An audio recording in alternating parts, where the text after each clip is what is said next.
is these 2 months, they had their quartet, a quintet, couple plays, and a preacher to go to different villages that are still not evangelized. We had a missionary in the very end of Ukraine, way by Russia border. I really forgot what the town was. But we drove to Kiev, took a train to Kiev. From there he picked us up and he drove us for 12 hours to get there by car. Well, it wasn't on a super highway, so in those 12 hours would be covered with that. Our highway is a little quicker, and as we went along, he showed us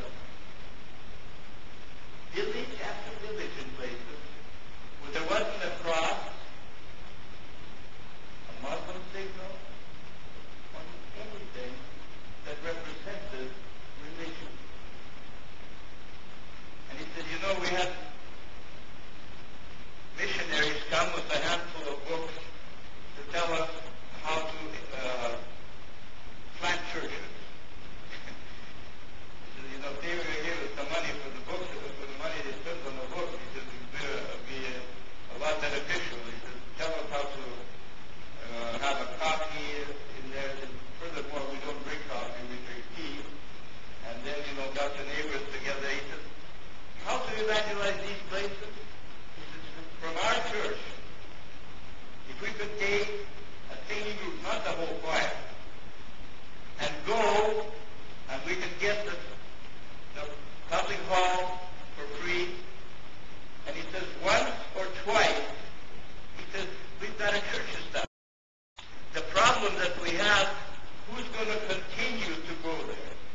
That's the problem. He said, we could establish churches all over, but what do we do? In Siberia, a man came to us who was sent there during the communists, and after the breakup, he came back. He was able to get 8 people to accept Christ.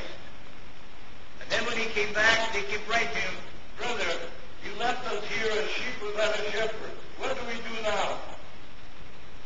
There's others now who told the buddies, you got to be baptized. You got to be taught. Please come back.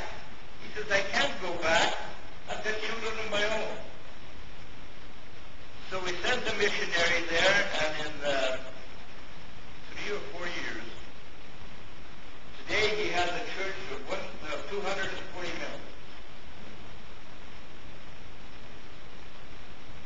Another mission sold that missionary with the 240 members because they could collect good money on him. But we thank God. Such is the hunger for the Word of God. What are we going to do when we go back? Well, first of all, we're going to take some help for the kitchen, for the soup kitchen, for even feeding of the students. We're going to speak. Our new director was not a preacher. He was an accountant in one small city that he was retired early. But now anywhere he goes, he's got to preach. So in between, he's learning how to put sermons together. And his wife is saying, he's getting better. Because it's not just on Sunday that you go once or twice. It's every day, any church you visit, you've got to preach. Whether you can or you can't, you're put up there to preach. So I guess I'll be preaching. Mary will be showing again how to visit. Some of the workers have retired and now we've hired new ones.